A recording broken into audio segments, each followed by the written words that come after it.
जय हिंद साथियों, चलिए आज बीपीएससी शिक्षक भर्ती के लिए हम क्लास 6 to 8 के लिए सामाजिक विज्ञान का प्रैक्टिस सेट नंबर 5 बनाने जा रहे हैं। प्रैक्टिस सेट नंबर 5 बनाने जा रहे हैं। इसमें देखिए आपका इसमें ज्योग्राफी और इकोनॉमिक्स से संबंधित क्वेश्चन होंगे।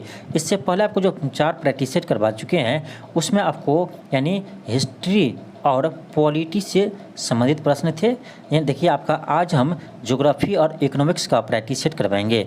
तो जिसका भी आपका ज्योग्राफी और इकोनॉमिक्स सब्जेक्ट है, यानी जो भी स्टूडेंट ज्योग्राफी और इकोनॉमिक्स सब्जेक्ट रखना चाहते हैं इसके लिए प्रैक्टिस सेट है, तो आप इस प्रैक्टिस सेट को बनाइए।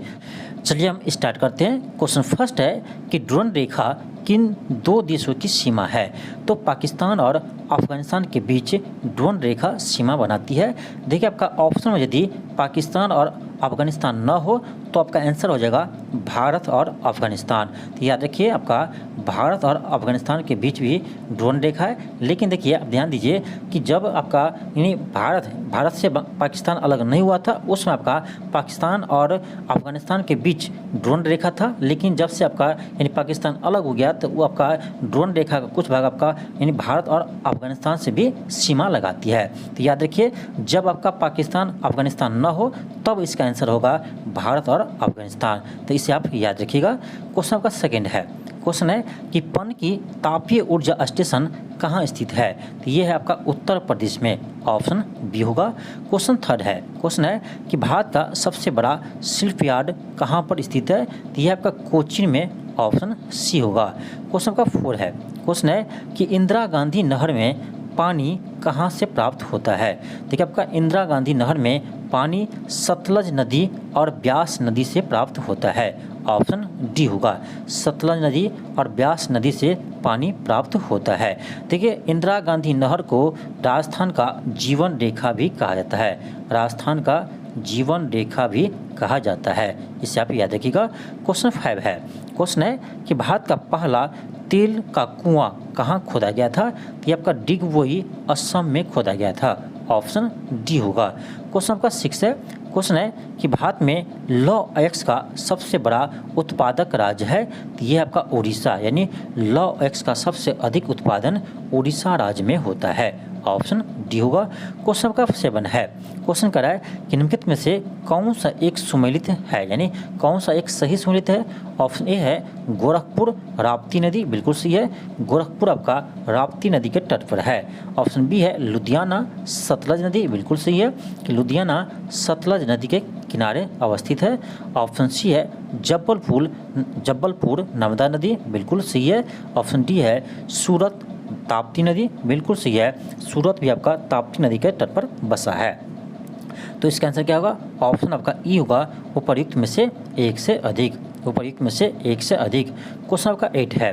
क्वेश्चन है कि भारत के उस द्वीप का नाम बताइए जिसमें सक्रिय ज्वालामुखी स्थित है। ये आपका बैरन द्वीप। बैरन द्वीप भारत का सबसे सक्रिय ज्वालामुखी है। ये आपका अंडमान निकोबार में स्थित है, याद रखिएगा। बैरन द्वीप ये आपका अंडमान निकोबार में स्थित है, इससे आप याद रखिएगा। नेक्स्ट आपका क्वेश्चन 9 है। क्वेश्चन आपका 9 है। क्वेश्चन है कि किस फसल के लिए काली मिट्टी सर्वाधिक अनुकूल है? तो काली मिट्टी आपका कपास के लिए सबसे उपयुक्त है। देखिए काली मिट्टी आपका सबसे अधिक कपास का उत्पादन के लिए उपयुक्त होता है, ऑप्शन आपका ए होगा। देखिए इसीलिए काली मिट्टी को कपासी मिट्टी भी कहा जाता है और इसे रेगुड़ मिट्टी भी कहते हैं। काली मिट्टी को रेगुड़ मिट्टी भी कहते हैं और कपासी मिट्टी भी कहते हैं। क्वेश्चन आपका 10 है। क्वेश्चन है कि निम्नलिखित में से कौन सी नदी अरब सागर में गिरती है? कौन सी नदी अरब सागर में गिरती है? तो आपका जो ऑप्शन डी नर्मदा नदी। नर्मदा नदी अरब सागर में जाकर गिरती है, ऑप्शन डी होगा। यह देखिए आपका मध्य प्रदेश के अमरकंटक पहाड़ी से निकलती है, इसे भी याद रखिएगा। क्वेश्चन का 11 है कि लघु ज्वार भाटा पैदा होता है। लघु ज्वार भाटा पैदा होता है, ऑप्शन आपका ए होगा अर्ध चंद्र के समय। कब होता है? अर्ध चंद्र के समय होता है, ऑप्शन आपका ए होगा। नेक्स्ट आपका क्वेश्चन 12 है। क्वेश्चन है निम्नलिखित में से कौन सी एक सिंधु की सहायक नदी नहीं है। ध्यान दीजिए, कौन सा सिंधु नदी का सहायक नदी नहीं है। तो देखिए झेलम नदी तो है, चिनाब नदी भी है और आपका सतलज नदी भी यानी सिंधु का सहायक नदी है, लेकिन इंद्रावती ये आपका यानी सिंधु का सहायक नदी नहीं है। ऑप्शन क्या होगा, डी होगा। क्वेश्चन आपका 13 है। क्वेश्चन है कि निम्नलिखित में से कौन अवक्षेपण का एक रूप नहीं है। अवक्षेपण का एक रूप नहीं है तो वर्षा तो है, हिमपात इससे भी होता है, ओलावृष्टि इससे भी होगा। ऑप्शन डी हो जाएगा, कुहासा पड़ना, ये आपका अवक्षेपण का रूप नहीं है। ऑप्शन आपका डी होगा। क्वेश्चन का 14 है। क्वेश्चन है कि भारत का सबसे ऊंचा पर्वत शिखर है। ध्यान दीजिए, भारत का कहे सबसे ऊंचा पर्वत शिखर कौन है, तो ये आपका है कंचनजंगा। ऑप्शन आपका ए होगा, ऑप्शन ए होगा। जबकि कहा जाए कि विश्व का सबसे ऊंचा पर्वत कौन है, तो ये आपका माउंट एवरेस्ट है। ऑप्शन इसका लेकिन ए होगा, कंचनजंगा। क्वेश्चन ये कहाँ आपका, ये सिक्किम है। कहाँ पे है, कंचनजंगा आपका भारत के सिक्किम राज्य में है। नेक्स्ट आपका क्वेश्चन 15 है। क्वेश्चन कह रहा है कि मौसम और उनकी बनावट में परिवर्तन किस कारण से होता है। तो मौसम और उनकी बनावट में परिवर्तन आपका पृथ्वी के अक्ष उसके कक्ष के समतल की ओर झुका होने के कारण होता है। जो पृथ्वी अपने अक्ष पर 33.5 डिग्री झुका हुआ है, इसी के कारण से मौसम परिवर्तन होता है। ऑप्शन डी होगा। क्वेश्चन आपका नेक्स्ट है 16 है कि पृथ्वी को देशांतर के 1 डिग्री घूर्णन करने में कितना समय लगता है। तो 1 डिग्री घूर्णन करने में 4 मिनट का समय लगता है। याद रखिएगा, 1 डिग्री घूरने में 4 मिनट का समय लगता है। ऑप्शन सी होगा। नेक्स्ट आपका क्वेश्चन 17 है। क्वेश्चन है कि विश्व का सबसे बड़ी खाड़ी कौन सी है। तो ये आपका मासिको की खाड़ी, विश्व की सबसे बड़ी खाड़ी है मासिको की खाड़ी, तो इसे आप याद रखिएगा। नेक्स्ट आपका क्वेश्चन 18 है। क्वेश्चन आपका 18 है। क्वेश्चन है कि दक्कन दर्रा किनके बीच स्थित है। तो दक्कन दर्रा ये दक्षिण और लिटिल यानी लघु अंडमान द्वीप के बीच है। ऑप्शन बी होगा। नेक्स्ट आपका क्वेश्चन 19 है। क्वेश्चन है कि शिवालिक के दक्षिणी भाग के क्षेत्र को क्या कहा जाता है। तो शिवालिक के दक्षिणी भाग क्षेत्र को भाबर और तराई कहा जाता है। ऑप्शन बी होगा। क्वेश्चन आपका 20 है। क्वेश्चन 20 है कि सौरमंडल का सबसे बड़ा ग्रह कौन सा है।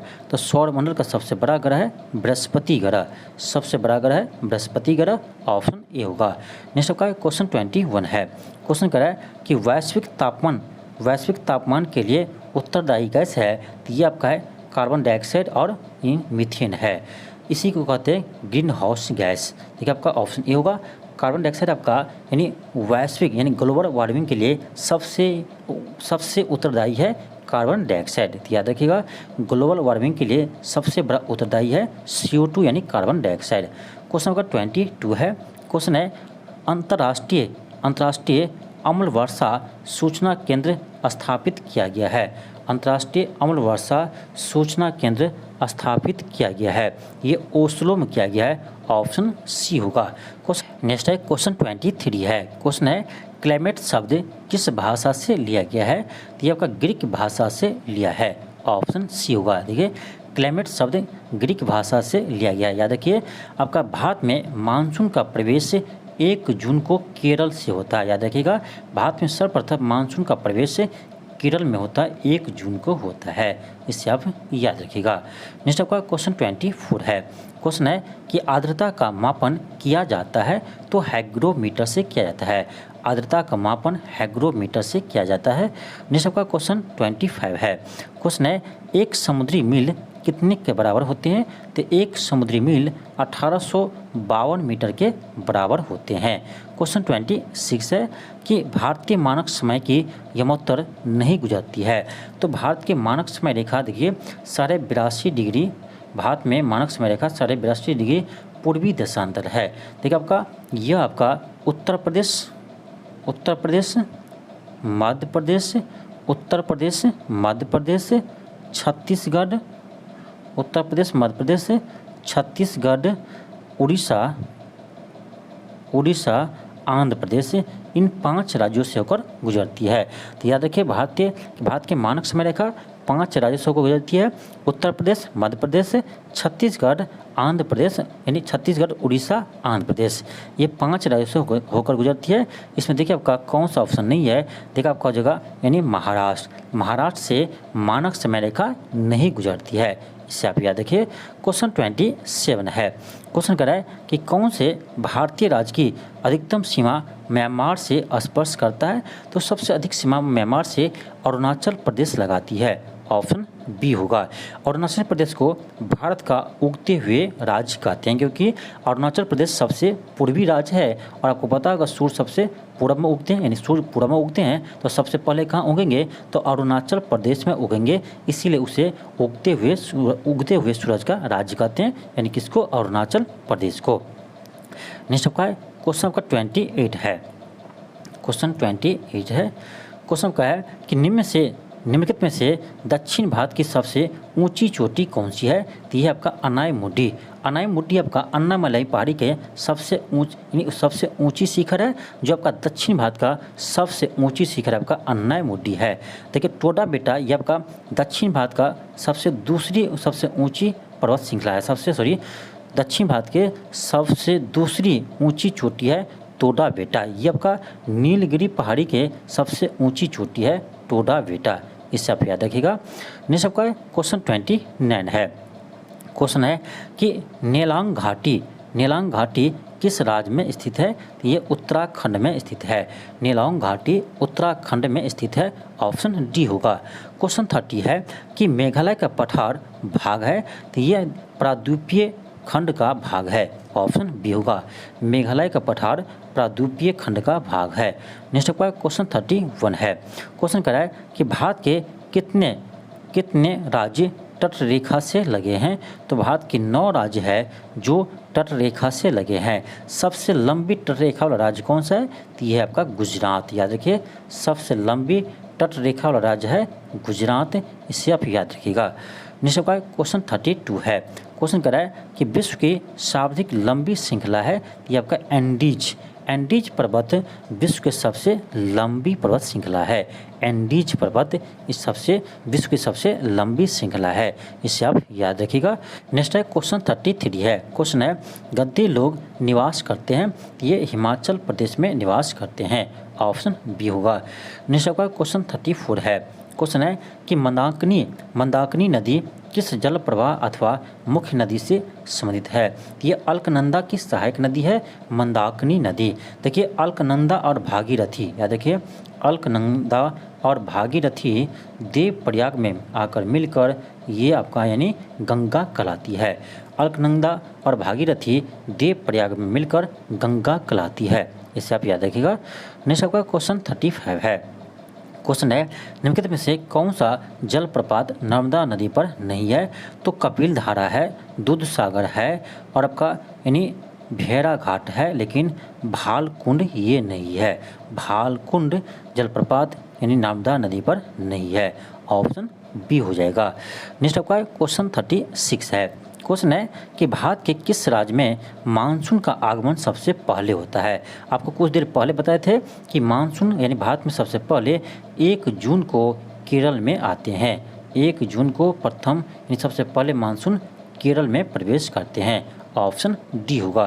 क्वेश्चन 37 है, क्वेश्चन है कि भोजपत्र वृक्ष मिलता है। भोजपत्र वृक्ष मिलता है तो ये आपका हिमालय से मिलता है, ऑप्शन बी होगा। भोजपत्र वृक्ष मिलता है हिमालय से मिलता है, ऑप्शन आपका बी होगा। नेक्स्ट आपका क्वेश्चन 38 है, क्वेश्चन है कि भारत के किस राज्य में सर्वाधिक सिंचाई नलकूपों से होती है। तो सबसे अधिक आपका नलकूपों से सिंचाई आपका उत्तर प्रदेश में होते हैं, ऑप्शन बी हो जाएगा, ऑप्शन डी होगा, उत्तर प्रदेश। नेक्स्ट है क्वेश्चन 39 है, क्वेश्चन है कि कौन सा समूह भाखड़ा नंगल परियोजना से जल प्राप्त करता है। तो ये आपका है हरियाणा पंजाब राजस्थान। हरियाणा पंजाब राजस्थान भाखड़ा नंगल परियोजना से जल प्राप्त करते हैं। देखिए आपका भाखड़ा नंगल परियोजना ये आपका सतलज नदी पर है, किस पर है, सतलज नदी पर है, इसे आप याद रखिएगा। नेक्स्ट आपका क्वेश्चन 40 है, क्वेश्चन 40 है कि स्वर्णम चतुर्भुज क्या है। तो ये आपका 4 महानगरों को जोड़ने वाली राजमार्ग है। 4 महानगरों को जोड़ने वाली राजमार्ग है, क्या होगा आपका ऑप्शन आपका हो जाएगा ऑप्शन सी होगा। 40 का क्या होगा? ऑप्शन सी होगा। राष्ट्रीय राजमार्ग परियोजना है स्वर्णम चतुर्भुज। देखिए ये आपका 4 महानगरों को जोड़ता है। कौन कौन? तो याद रखिए कोलकाता, मुंबई, चेन्नई और दिल्ली।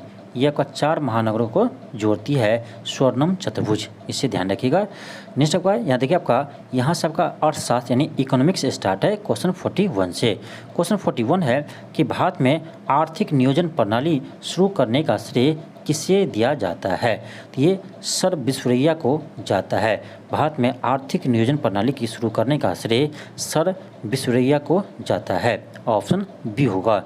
नेक्स्ट है क्वेश्चन 42 है। क्वेश्चन है आर्थिक नियोजन से संबंधित बॉम्बे प्लान कब सामने आई? तो बॉम्बे प्लान ये आपका 1944 में आया था। ऑप्शन सी होगा। क्वेश्चन आपका 43 है कि स्वतंत्र भारत की पहली औद्योगिक नीति कब घोषित की गई थी? तो ये आपका 1948 में घोषित की गई थी। स्वतंत्र भारत की प्रथम औद्योगिक नीति 1948 में घोषित की गई थी और श्यामा प्रसाद मुखर्जी ने इसका घोषणा किया था।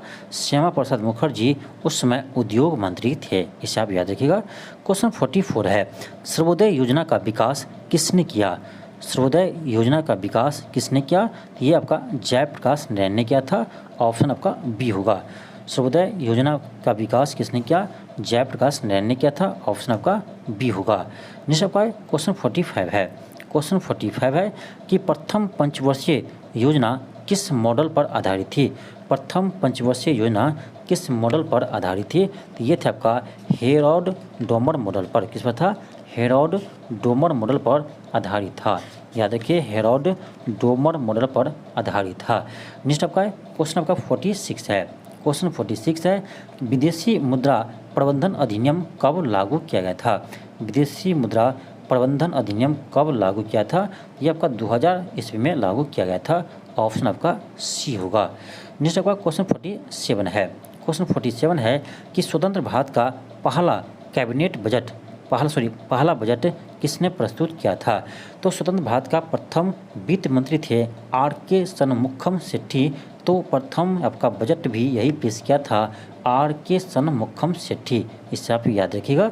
नेक्स्ट आपका क्वेश्चन 48 है। क्वेश्चन 48 है। क्वेश्चन आपका है कि रोलिंग प्लान को भारत में लागू करवाने का श्रेय किससे जाता है? रोलिंग प्लान को भारत में लागू करवाने का श्रेय किससे जाता है? तो ये आपका ऑप्शन ए हो जाएगा डी.टी. लक्कड़वाले।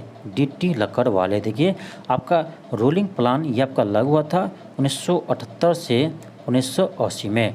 1978 से 1980 में रोलिंग प्लान लागू किया गया था। उस समय का 6ठी पंचवर्षीय योजना था। याद रखिए 6वीं पंचवर्षीय योजना था। इससे भी आप याद रखिए। नेक्स्ट आपका क्वेश्चन 49 है। क्वेश्चन है किसान क्रेडिट कार्ड योजना कब शुरू किया गया था? किसान क्रेडिट कार्ड योजना कब शुरू किया गया था? तो ये आपका 1998 में शुरू किया गया था। ऑप्शन बी होगा। क्वेश्चन 50 है। क्वेश्चन है कि राष्ट्रीय कृषि विपणन संस्थान कहाँ स्थित है? राष्ट्रीय कृषि विपणन संस्थान कहाँ स्थित है? तो ये आपका जयपुर में स्थित है। ऑप्शन ए होगा। क्वेश्चन 51 है। क्वेश्चन है कि छठी पंचवर्षीय योजना के दौरान निम्नलिखित में से कौन सा कार्यक्रम शुरू किया गया था? तो ये क्या था आपका एकीकृत ग्रामीण विकास कार्यक्रम। एकीकृत ग्रामीण विकास कार्यक्रम शुरू किया गया था छठी पंचवर्षीय योजना में। कब किया था? तो याद रखिए 2 अक्टूबर 1980 को यह शुरू किया गया था। एकीकृत ग्रामीण विकास कार्यक्रम 2 अक्टूबर 1980 को छठी पंचवर्षीय योजना में शुरू किया गया था। क्वेश्चन 52 है। क्वेश्चन है अंत्योदय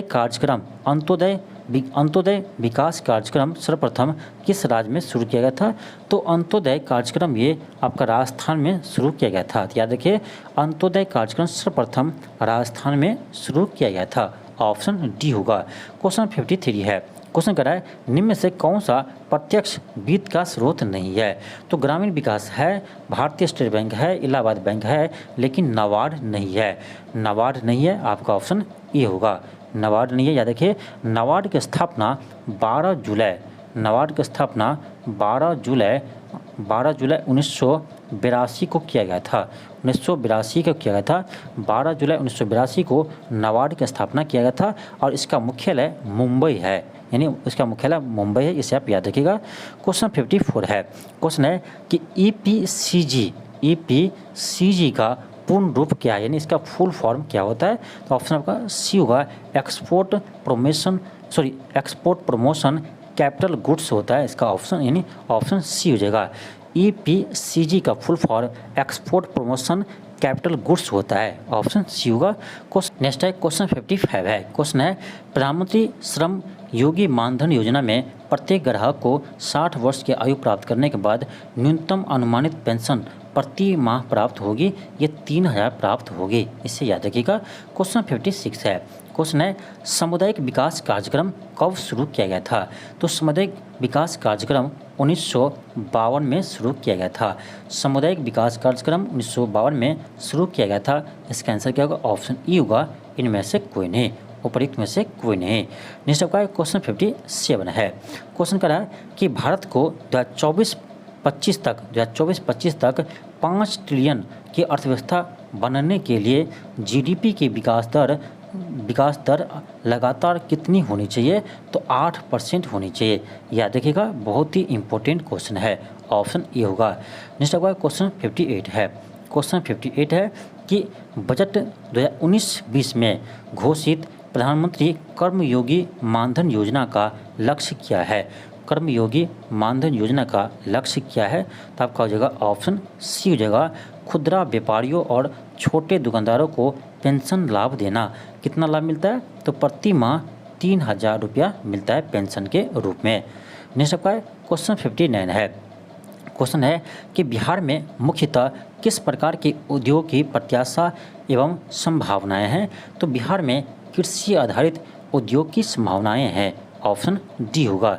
क्वेश्चन 60 है। क्वेश्चन है कि भारत में पहली पंचवर्षीय योजना का आधार क्या था। यह क्वेश्चन आपको पहले भी आ चुका है, इसका आंसर क्या होगा, ऑप्शन ए होगा, हेराल्ड डोमर मॉडल।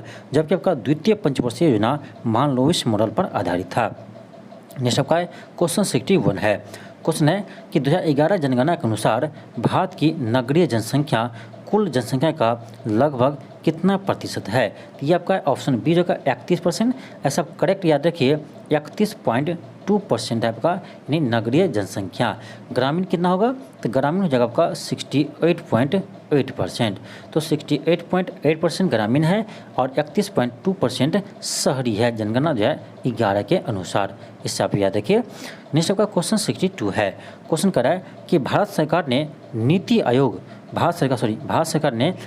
आयोग जो आर्थिक नीति निर्धारण का चिन्ह समूह यानी थिंक टैंक है, में नीति का फुल फॉर्म क्या होता है। तो नीति का फुल फॉर्म होता है आपका national institution for transforming India, option B होगा।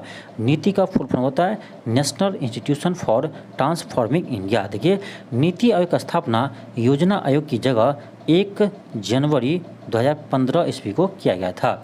1 जनवरी 2015 ईस्वी को किया गया था।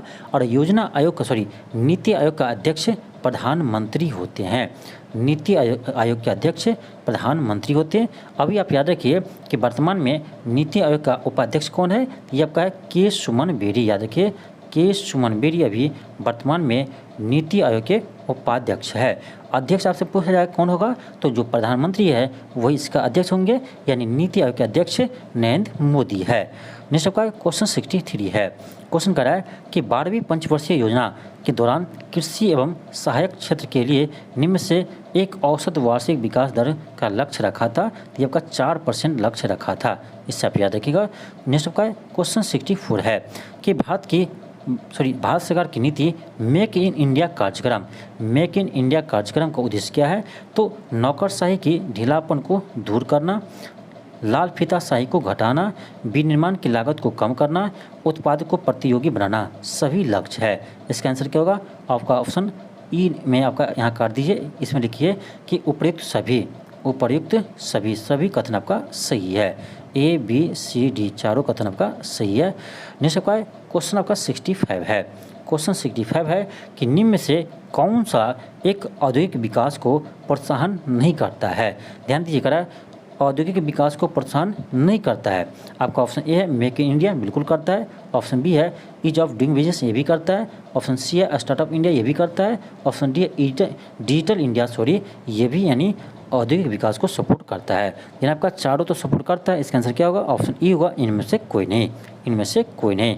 क्वेश्चन 66 है, क्वेश्चन कर रहा है यानी ग्रामीण क्षेत्रों में नगरीय सुविधाएं प्रदान करना प्रारूप किसके द्वारा प्रस्तावित किया गया था? ये प्रस्ताव डॉक्टर APJ अब्दुल कलाम के द्वारा प्रस्तावित किया था। ऑप्शन ए होगा। देखिए डॉक्टर APJ अब्दुल कलाम को भारत का मिसाइल मैन भी कहा जाता है और इसका आपका यानी इसका जीवनी का पुस्तक का नाम है विंग्स ऑफ फायर। याद रखिए wings of fire APJ Abdul Kalam का यानी जीवनी का बुक है। नेक्स्ट आपका क्वेश्चन 67 है। क्वेश्चन 67 है कि बैंक दर क्या है? देखिए बैंक दर किससे कहते हैं? तो बैंक दर वह दर है जिस दर पर RBI वाणिज्य बैंक को ऋण देता है। बैंक दर वह दर है जिस दर पर RBI वाणिज्य बैंक को ऋण प्रदान करता है, उसे बैंक दर कहते हैं। तो आपका ऑप्शन डी हो जाएगा कि केंद्रीय बैंक द्वारा ली जाने वाली आधिकारिक ब्याज दर। केंद्रीय बैंक किसे भारत में कौन सा है? तो RBI है। नेक्स्ट आपका क्वेश्चन 68 है। क्वेश्चन है कि इनमें से किसने गरीबी निवारण के प्रभावपूर्ण अस्त्र के रूप में स्वयं सेवा समूह का विचार दिया था? स्वयं सेवा समूह का विचार दिया था। तो आपका जगह ऑप्शन आपका बी होगा, मोहम्मद यूनुस। ऑप्शन बी होगा। क्वेश्चन 69 है। क्वेश्चन है कि निम्न में से कौन कृषि उत्पादकता बढ़ाने में सहायक नहीं है? ऑप्शन ए कुशल सिंचाई, ये तो बढ़ाएगा। ऑप्शन बी है गुणवत्ता युक्त बीज, ये भी सही है। कीटनाशक का प्रयोग, उर्वरक का प्रयोग, यानी आपका आंसर क्या होगा? इनमें से कोई नहीं। ऑप्शन ई होगा, इनमें से कोई नहीं। सभी सहायक है, कौन सा सहायक नहीं है? तो इनमें से कोई नहीं होगा, ऑप्शन ई होगा। नेक्स्ट आपका क्वेश्चन 70 है। क्वेश्चन है अंतर्राष्ट्रीय कृषि विकास कोष की स्थापना किस वर्ष की गई? तो 1977 में की गई थी। ऑप्शन ए होगा। अंतर्राष्ट्रीय कृषि विकास कोष की स्थापना 1977 में किया गया था। ऑप्शन ए होगा। क्वेश्चन 71 है। क्वेश्चन है कि वैश्वीकरण के मुख्य अंग कितने हैं? तो वैश्वीकरण के मुख्य अंग 5 है। ऑप्शन सी होगा।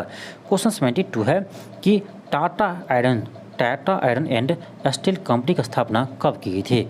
Tata iron and steel company की स्थापना कब की गई थी? इसे याद रखिए, यह आपका 1907 ईस्वी में इसका स्थापना की गई थी।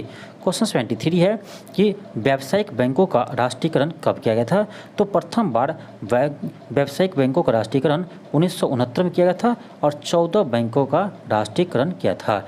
याद रखिए 1969 में पहली बार 14 बैंकों का राष्ट्रीयकरण किया गया था और आपका दूसरी बार 1980 में 7 बैंकों का राष्ट्रीयकरण किया गया था।